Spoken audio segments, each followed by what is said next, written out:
آپ کو معلوم ہوگا کہ نماز کی الگ الگ نام ہے نماز ہی لیکن نام الگ الگ ہے.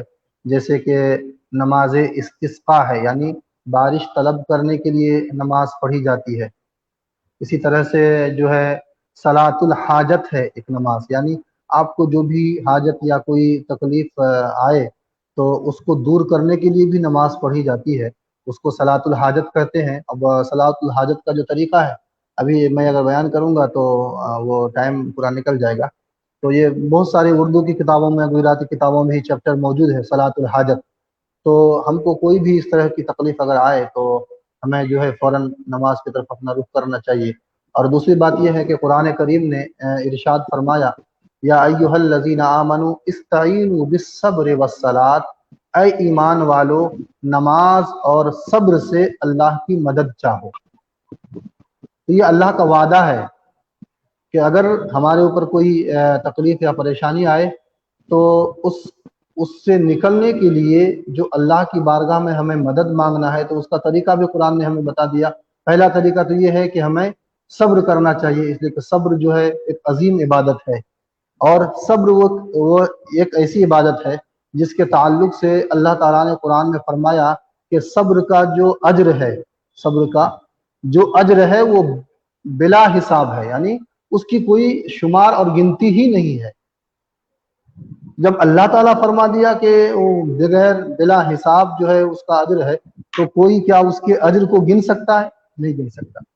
تو اللہ تعالیٰ نے ہمیں حکم دیا ہے کہ نماز سے اور اسی طرح سے صبر کے ذریعے سے اللہ کی مدد مانگو. اس کے علاوہ درود شریف ہے. اور میں تو یہ سمجھتا ہوں کہ کوئی بھی تکلیف یا کوئی بھی پریشانی اگر ہم کو آئے تو ہمیں جو ہے اللہ کی بارگاہ میں سب سے پہلے اللہ کی بارگاہ میں توبہ کرنی چاہیے اور استغفار کرنی چاہیے، اپنے گناہوں سے معافی مانگنی چاہیے. اور اس کے بعد پھر اللہ کی بارگاہ میں دعا مانگنی چاہیے کہ مولا تو ہی میرا مالک ہے، تو ہی میرا خالق ہے. تو مولا تیرے رسول پاک کے صدقے و توسل سے، اولیاء کرام کے صدقے و توسل سے، تیرے نیک بندوں کے صدقے و توسل سے یا اللہ میری اس پریشانی کو دور فرما.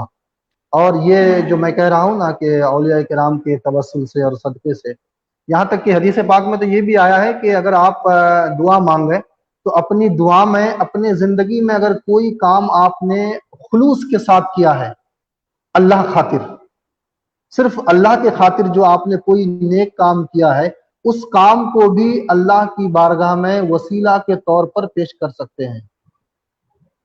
آپ کا خود کا عمل جو آپ نے صرف اللہ کے خاطر کیا ہے. ایک مشہور حدیث پاک ہے کہ وہ 3 آدمی جنگل میں جا رہے تھے، اچانک بارش ہو گئی اور ایک پہاڑ کے کھو میں جا کر کے پناہ لیے کہ طوفان سے بچ جائیں. اچانک ایک بڑا چٹان آیا اور آ کر کے جو ہے اس کھو کو بند کر دیا. اب سب اس کے اندر تھے اور آگے بڑا چٹان، اور تینوں آدمی مل کر کے اس کو حرکت ہلا بھی نہیں سکتے تھے. تو تینوں نے یہ فیصلہ کیا کہ اب ہمیں اللہ کی بارگاہ میں اپنے نیک عمل کے وسیلہ کے ذریعے سے دعا مانگنی چاہیے. تو اس میں سے پہلا شخص جو ہے انہوں نے کہا کہ میں ایک مزدور آدمی تھا، میری عادت کریمہ تھی، میری عادت تھی یہ کہ میں مزدوری کرنے جاتا تھا اور جو بھی مجھے پیسہ ملتا تھا لکڑیاں کاٹا کرتا تھا میں جنگل میں، اور جو بھی پیسہ ملتا اس سے میں دودھ خرید کر کے لاتا، اور سب سے پہلے میں دودھ اپنی ماں باپ کے پاس لے کر جاتا، اپنی ماں کو میں دودھ پلاتا، اپنے باپ کو میں دودھ پلاتا، پھر اپنے بچوں کو میں دودھ پلاتا تھا. ایک دن ایسا ہوا کہ میں بہت دیر تک جنگل میں وہ کاٹتا رہا، لکڑیاں جمع کرتا رہا، اور آنے میں مجھے دیری ہو گئی. جب دیری ہو گئی میں گھر پہنچا تو میرے والدین بوڑھے تھے، وہ سو چکے تھے. تو حدیث پاک کے یہ الفاظ جب ہم پڑھتے ہیں تو ہمارا کلیجہ ہل جاتا ہے کہ وہ شخص جو ہے ایک گلاس میں، ایک پیالے میں دودھ لے کر کے کھڑا رہا، اور ان کے اس انتظار میں کہ میرے والدین جگ جائیں تو یہ دودھ پئیں. وہ بھوک کی وجہ سے بھی اور دیر رات آئے تھے تو والدین بوڑھے تھے، وہ سو گئے تھے. تو حدیث پاک میں آیا کہ اس کے بچے جو تھے ان کے قدموں کے پاس پامال ہو رہے تھے بھوک کی وجہ سے، لیکن اس نے یہ فیصلہ کر لیا تھا کہ میں پہلے اپنے والدین کو دودھ پلاؤں گا، پھر اپنے بچوں کو دودھ پلاؤں گا، اپنے گھر والوں کو دودھ پلاؤں گا.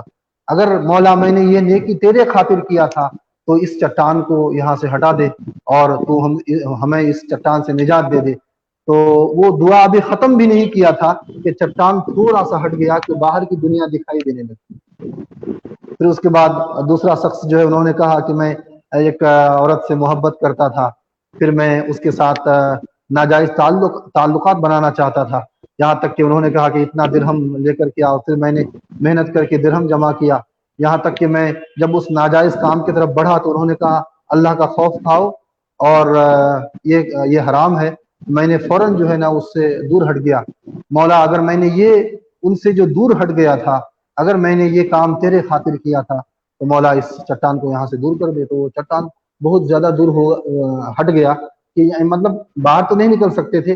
اس کے بعد پھر تیسرا شخص بھی اس طرح سے اللہ کی بارگاہ میں اپنے نیک عمل کا وسیلہ پیش کیا کہ ایک مزدور میں نے رکھا تھا اور مزدور جو ہے اس کا بدلہ نہیں لیا، وہ چلا گیا، پھر وہ کئی سالوں کے بعد آیا تو وہ اس کے مزدوری کو میں نے امانت میں خیانت نہیں کی، اس سے بکریاں خرید لیا، تو بکری سے بکری بہت سارے بکریوں اور اونٹوں سے میدان بھر گیا۔ جب وہ آیا تو میں نے کہا یہ سب تمہارے ہیں، انہوں نے کہا مجھ سے مذاق مت کرو، میں تو اپنی مزدوری لینے کے لیے آیا ہوں۔ تو اس نے کہا کہ نہیں مذاق نہیں کرتا ہوں میں۔ وہ خوش ہو گیا اور وہ اپنا مزدوری لے کر کے اس طرح سے سارے اونٹ اور بھیل بکریوں کو لے کر کے گیا، تو اس سے وہ بہت خوش ہو گیا۔ تو یہ اس حدیث پاک میں اپنے نیک عمل کو بھی اللہ کی بارگاہ میں وسیلہ کے طور پر پیش کر سکتے ہیں۔ تو سب سے وہ ذات گرامی جس سے اللہ تعالیٰ سب سے زیادہ پیار فرماتا ہے وہ ذات گرامی اللہ کے رسول صلی اللہ علیہ وسلم کی ذات گرامی ہے، محمد الرسول اللہ صلی اللہ علیہ وسلم کی ذات گرامی ہے۔ صحابہ کرام سے اللہ بہت پیار فرماتا ہے، اولیاء کرام سے اللہ پیار کرتا ہے، صالحین سے اللہ پیار کرتا ہے، تو ان کے وسیلے سے توسل سے بھی ہم دعا مانگ سکتے ہیں۔ یہ قرآن اور احادیث میں یہ چیزیں ثابت ہیں۔ تو نماز سے بھی ہمیں اللہ سے مدد مانگنی چاہیے، اور اولیاء و صالحین کی زندگی سے اور ان کے ذریعے سے بھی توسل سے بھی اللہ کی بارگاہ میں ہمیں دعا مانگنی چاہیے۔ بالکل بے شک جی آپ نے بالکل صحیح فرمایا مولانا صاحب۔ اور اب آخر سوال آپ سے یہ ہے کہ جو بہت سارے اسٹوڈنٹ کا ایک سوال ہوتا ہے کہ جو کہ ٹیچر ساجد ناریجا بھائی نے بھی یہی سوال پوچھا ہے کہ امتحان میں اچھے مارکس آئے اور ذہن شکتی یعنی کہ یاد شکتی بڑھے، اس کے لیے کوئی ایسا عمل بتائیے ہمارے اسٹوڈنٹس کے لیے کہ جو ان کو اپیوگی ہو، یوزفل ہو۔ جی مولانا صاحب۔ جی تو اس کے لیے جو ہے سب سے پہلے تو میں یہ کہنا چاہوں گا کہ اگر ہم چاہیں کہ ہمارا ذہن شکتی اور قوت حافظہ جو ہے مضبوط ہو، تو اس کے لیے جو ہے ہمیں سب سے زیادہ یہ کرنا چاہیے کہ ہمیں باوضو رہنا چاہیے زیادہ سے زیادہ، اور زیادہ سے زیادہ درود شریف کی کثرت کرنی چاہیے۔ میں نے بتایا نا کہ درود شریف کی برکتوں میں سے ایک بڑی برکت یہ ہے کہ درود شریف کے ذریعے سے ذہن ہمارا مضبوط ہوتا ہے۔ اور زیادہ سے زیادہ میں بچوں سے، اسٹوڈنٹ سے میں خاص کر کے کہنا چاہتا ہوں کہ زیادہ سے اور موبائل سے آپ جتنا ہو سکے زیادہ سے زیادہ دوری بنائے رکھیں، اور بیکار کے یہ جو ابھی یہ گیم وغیرہ چل رہے ہیں اس کی وجہ سے بہت زیادہ جو ہے بے خوابی ہو جاتی ہے۔ اور اس کے علاوہ درود شریف ہے، درود شریف کی ایک عظیم برکت یہ بھی ہے کہ ہم جو بھول جاتے ہیں تو وہ بھول کی جو عادت ہے وہ بہت خراب ہے۔ حدیث پاک میں ارشاد فرمایا کہ علم جو ہے ایک عظیم نعمت ہے، اور اس کے لیے علم کے لیے آفت یہ ہے کہ آدمی اس کو بھول جائے۔ تو اس بھول کی بیماری کو ختم کرنے کا بھی ذریعہ یہ ہے کہ ہم زیادہ سے زیادہ پاک صاف رہیں، صاف ستھرا رہیں، باوضو رہیں، زیادہ سے زیادہ درود شریف پڑھیں، قرآن شریف کی ہم تلاوت کریں، اور زیادہ سے زیادہ کوئی ایک اچھا نیک قسم کا آدمی جو ہو اس سے اپنا دوستی کر لیں۔ آپ ایک نیا وظیفہ میں یہ دینا چاہتا ہوں کہ آپ ایک اچھا نیک دوست چن لیں، اور ہر پریشانی میں آپ ان سے رجوع کریں۔ تو اس کے ذریعے سے یہ ہوگا کہ وہ دوست آپ کی گائیڈ بھی کرے گا اور آپ کو غلط راستے پہ جانے سے بھی روکے گا۔ اور اس کے علاوہ جو ہے درود شریف کے علاوہ جو ہے اور بھی بہت سارے وظائف ہیں، اس میں سے ایک وظیفہ یہ بھی ہے کہ ہم جھوٹ نہ بولیں، ہم کسی کی غیبت نہ کریں، کسی کی خیانت نہ کریں، کسی کو نیچا نہ دکھائیں۔ ان تمام چیزوں سے بھی ذہن ہمارا جو ہے قوی ہوتا ہے، تیز ہوتا ہے۔ اور کثرت کے ساتھ اللہ کے رسول صلی اللہ علیہ وسلم کی بارگاہ میں درود شریف پڑھنے سے، اور قرآن کی کئی آیات کریمہ ہیں جس کی تلاوت سے بھی ہمارے علم میں اضافہ ہوتا ہے۔ سبحانک لا علم لنا